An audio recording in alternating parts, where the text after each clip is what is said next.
To tell the truth, I'm not sure what hurts worse, to be the one who hears or the one who says these words. Welcome to Wandering the Wild Mess with Heather Morgan. I am so happy you're here. In this episode, I want to talk to you about the guilt from leaving or the pain of hearing goodbye.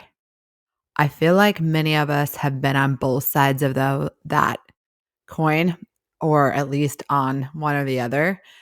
And gosh, it has been weighing on me lately. And the more I interact with people, the more I understand just what a life struggle it can be. Not just the change in our life, but just the feeling of guilt or the feeling on the other side of like, confidence. Am I good enough? Why is this happening? And I realize a lot of the guilt that comes along sometimes with leaving someone is that you genuinely did care for them and you didn't want to necessarily leave them, but you knew it just wasn't going to work. And so you had to make that choice for yourself and in ways for them. But you feel so guilty because you didn't want to do that, but you needed to do that. Because as humans, which I think sometimes in the hustle and bustle of life we forget, we're supposed to evolve. We're supposed to grow. And sometimes during that process of us evolving and growing and having other ideas and dreams and goals that evolved over time, it just no longer lines up with the person you're with. Just an unfortunate truth. And some people can grow together and evolve together, and some people unfortunately can't. I saw this quote that said, I adored him, so I left him alone, let him go to do what he wanted and be who he wanted to be. I love that because that's kind of how it feels when you care so much, but you know that I just need you to be able to live your life and it's just not working with what I want. And that doesn't mean I don't care or don't adore or love you in whatever ways that I do, but it just can't be for me. And as I've been working through this guilt of me leaving, I've realized that a lot of this, everything we do in life is really like a self-reflection of things about us. So I'm sure you may or may not have heard before, but when people are rude to you or they do things to you, it's always a projection of things that are going on within them. And it's never about you. That's why like the big quote that for one of the four agreements is not to take anything personally. And the reason for that is because nothing that anyone does to us has anything to do with us and everything to do with them. And I know people sometimes are like, no, I mean, it's because we all want to internalize. They did that because I'm not good enough. She left me because I wasn't this. They hurt me because I deserved it, because I'm not lovable. We kind of make up these ideas that unfortunately beat our own self down about why other people did things to us, and we make it about us. When at the end of the day, it's never about us. It's always about them. So just like the quote, hurt people, that's what they do. So I feel like I thought about that and it's like, why did I do that? Then I feel like I hurt, my ex-husband by leaving. And it wasn't about him though. It wasn't that he didn't do this or he didn't do that. It was really more so I got to a point in my life where I was evolving and I needed certain things to be different. and he wasn't wanting to get to that place with me. And I thought of this crazy example, so I'm hoping to take you all along with me whenever because I know some of these things, I think they're so fascinating and interesting, but a lot of people are like, I never thought of it that way. But this is my little in the mirror talking to myself, trying to work through this guilt. I'm thinking of it this way. So we have this pizza shop, right? You have this pizza shop, you and your partner. And you're like, we're slinging pizzas and we're doing good and it's working. But there gets to a point, where you're like, I feel like I want to do something outside of just pizzas. Like we're having pizza all the time. Maybe it's not the healthiest option. Like I want to pivot into like maybe selling rice bowls. And so you don't just come in and sell the rice bowls. There's going to be like a transition. So you bring it up to your partner. What if we started doing rice bowls every Friday? What if we only did pizza this day? Da, da, da, da. And they may or may not be on board at the beginning thinking, yeah, okay. But then over time, it's like, no, they just are comfortable slinging pizzas. They have no interest in the rice bowl space, getting into healthier options in that way. They don't want to do that. So at the end of the day, if your dream is to have rice bowls every day, sell rice bowls, the healthier option for the people, it's what you enjoy now, you kind of outgrew the pizza, you're good. If that partner is just still with the pizzas, you have a choice. You can either settle and slang pizzas for the rest of your life, knowing that maybe there's a possibility one day they'll say, you know what, rice bowls was a good idea. Let's do it. But knowing the probabilities of that is pretty low.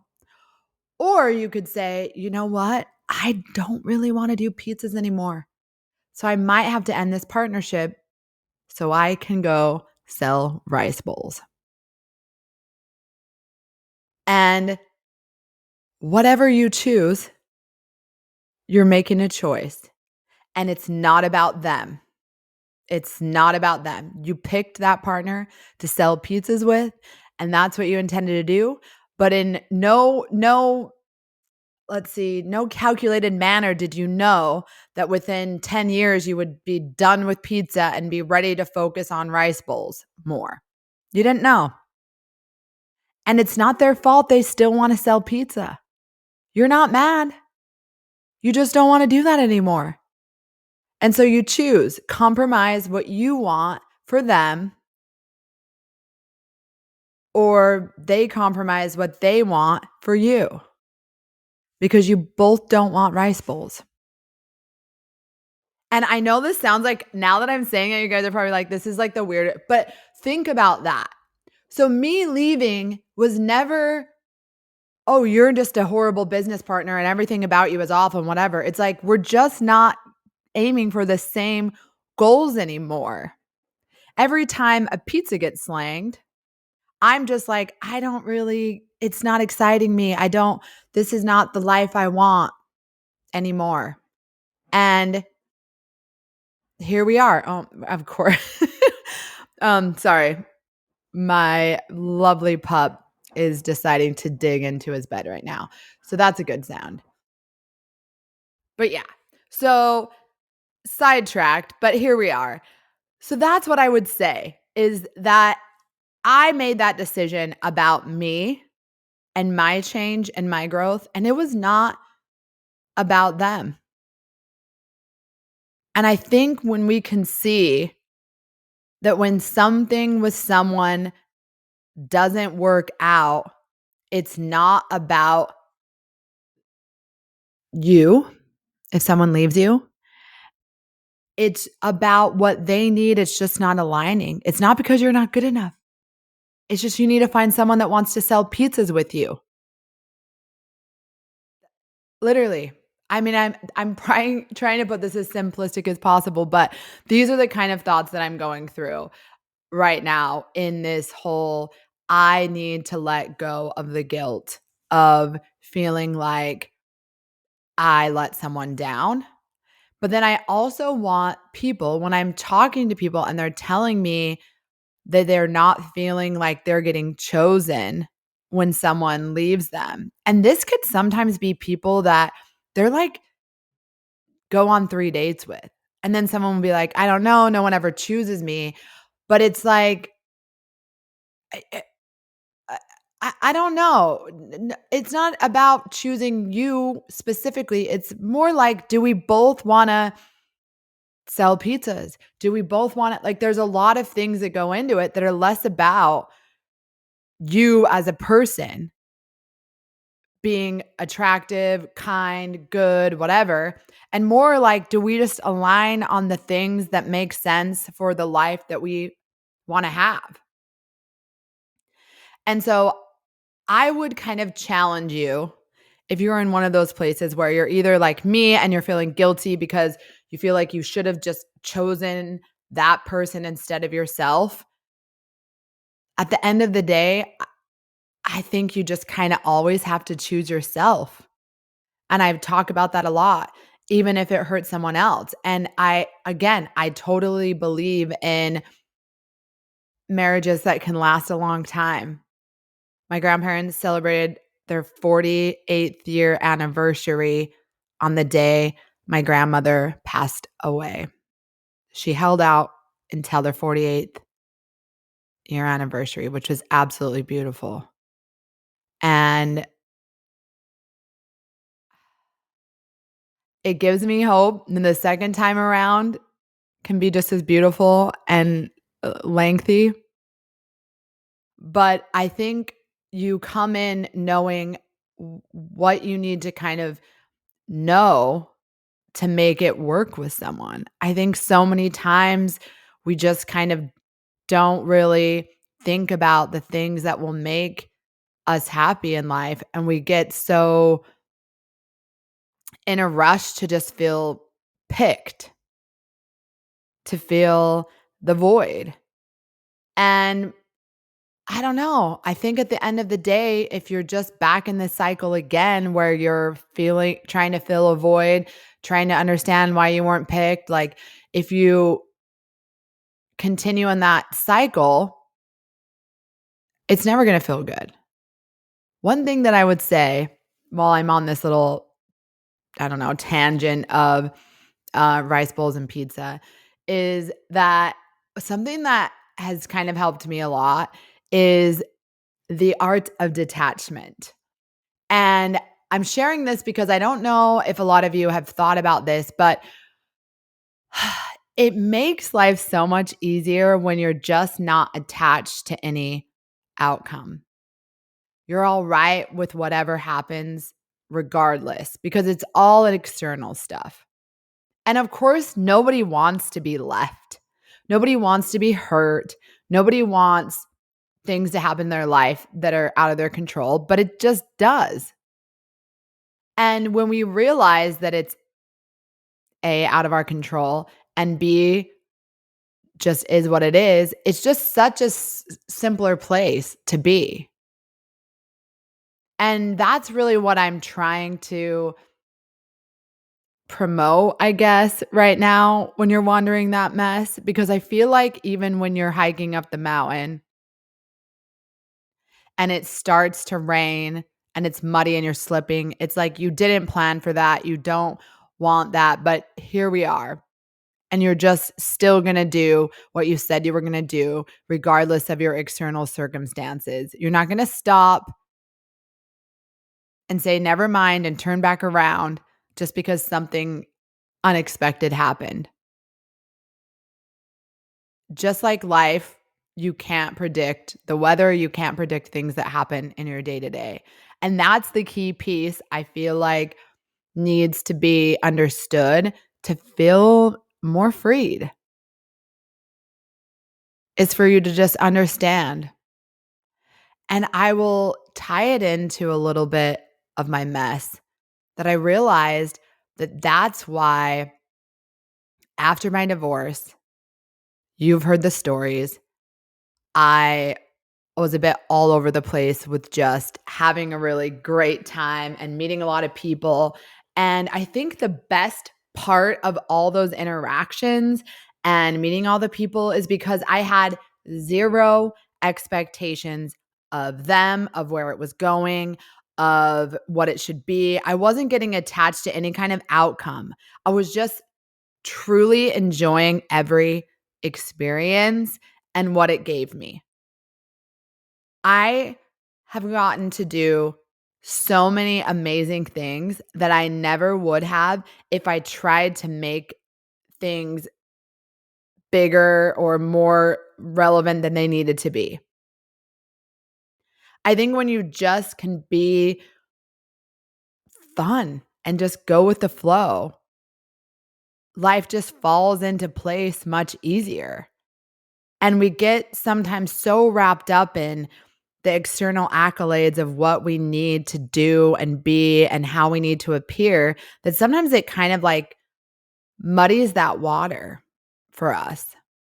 And it's hard to think clearly. And you kind of feel like maybe I'm doing this wrong. But what I realized in this journey is I feel like that's the time in my life I was doing it most right. But it's so hard not to let outside noise change your perception. So, one thing I'll notice is that now being in this single world, if you were to spend some time with someone, I realized that people would ask, like, what is it? Like, they want to label things before you do. Or what have they done for you? Like, asking a lot of questions as if to inquire if you're in a good situation. And this could be all well to do, or it could be subconsciously um, coming across wrong. But a lot of people want to interfere with what you're doing instead of allowing you to just enjoy the moment. And I think that's probably even true with many things. I mean, I remember once I got married, it's like, when are you going to have kids? It's like getting married wasn't enough. Now, when are you going to have kids?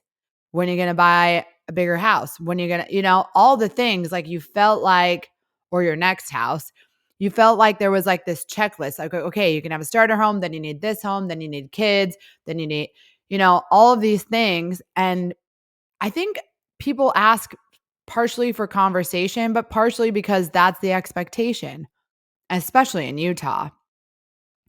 And realized I realized then that like I needed to just quiet it. It didn't matter.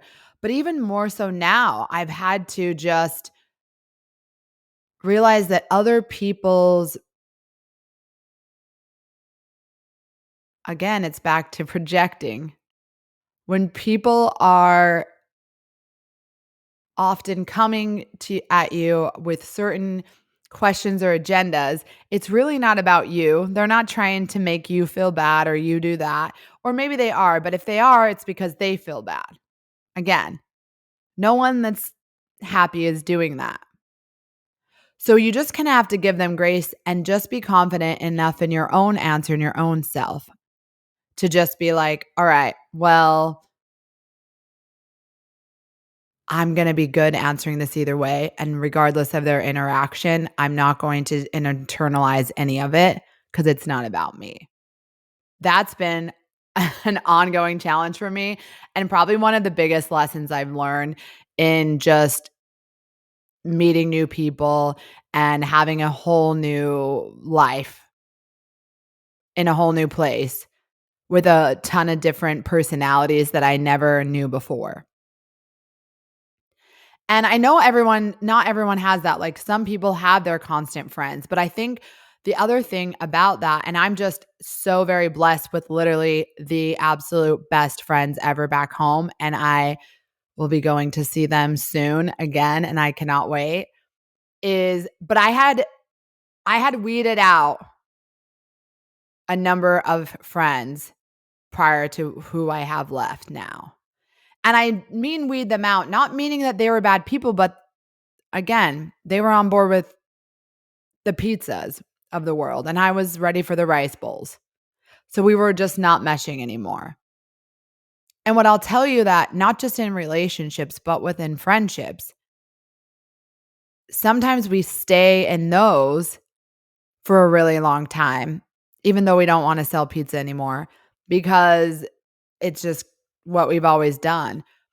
But as we want to evolve and grow, our friendships have to too, or we're not going to be able to get there.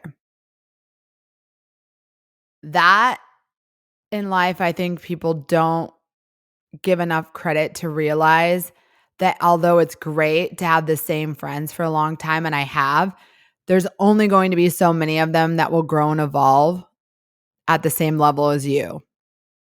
And there will be others that never will. And so you don't have to lose their friendship, but sometimes it's just a distancing thing. And I don't know how I'm a grown freaking woman and I'm still just realizing all these things. And maybe it's because my life just completely took a whole like turn and I didn't even know that I would have to think about all these things again. But I still just am like, it's almost like, am I learning like 2 plus 2 again? Like, did I ever learn this? Did I forget it? Or did I just not focus on it because I was an autopilot doing my life for so long? So I'm sharing all of this with you because I don't know if these are things you think about. But what I'm trying to really get across, and my biggest message is that nothing is wrong with you. You are great just the way you are. But of course, we all have room for improvement, but you should improve for yourself, not because someone left you, not because society's telling you to. It's because you want to. And if you don't want to, you don't have to. There's going to be somebody that will want what you're offering. Somebody. We all have this great purpose here. And I think some of us just shift in different directions. It's kind of like we're all going to get up the mountain, but everyone's going to do it differently. And that's okay. All right. I started this episode, by the way, with the whole Lainey Wilson song, Say What I'm Thinking. And I just kind of want to end that. It was, I was going back to that song and I remember where I was when I first heard it. And I was driving and I was like, it was like I knew I needed to say what I was thinking. And I've not never been like that great at it. Like I'm wonderful at just speaking to people. I'm very curious about people's lives and so forth, but I'm not really great at saying what I'm thinking if I feel like it might hurt someone's feelings because I don't want to do that. But I realize sometimes honesty does hurt people's feelings if they don't realize that it's just about me and I'm saying this is how I felt and not about them being wrong, just they perceived it differently. And so when I knew I needed to say what I was thinking to my ex-husband, the first time really knew was when I heard that song. And it says, even I can't believe I'm saying what I'm thinking. And it's as if I saw the moment when I would do it, not really clearly, but I knew. And I think in life, we often get those little moments that kind of tell us, like, shift this way, go that way with the signs. And I talk about that a lot. And I think I mentioned about being home and hearing this song and knowing it's where I am meant to be. So I would challenge you while you're wandering the mess. And I know for some people, this is like woo woo stuff, but look for signs that you're where you're supposed to be, that about what you're supposed to do. I swear there has not been a time that I've asked for a sign and I haven't found it. So if you're confused, you're trying to find your next steps in life, you're wandering up hill and you're like, my map is gone. I have no clue which way to go. Ask for a sign. Be specific. What do you want to see? Or just say, give me a sign that this is what I need to do, that this is where I should go, that I'm going to be all right. I promise, whatever you believe in, I'm not here to push any agenda, but whatever you believe in, ask for a sign and you'll get it. Say what you're thinking, what you need, and it will come. All right. I've been enough woo-woo enough. I know I've had some big promises and I'm still keeping them all under wraps. Some more to come there. I put the books on there. I'm going to have some other things on my website. Again, wanderingthewildmess.com. I really am so appreciative for each and every one of you to be here. I feel like lately I've been such a hype girl. I promise to get more in my vulnerability and feels. I have so much more to share. I'm just in this really high vibrating this like I want you to know you're important. And every time I think about I'm not sure who's stumbling upon this podcast and to hear it, I'm just hoping it makes you feel like you can get through another day. And I hope you're not at a low point where can I get through another day? But I think we all have those moments. So if you have that moment, save this one, come back to it. I know you love hearing stories about pizza and rice bowls that come out of the blue, but really, thank you so much for being here. Thank you. This was Wandering the Wild Mess with Heather Morgan. You matter.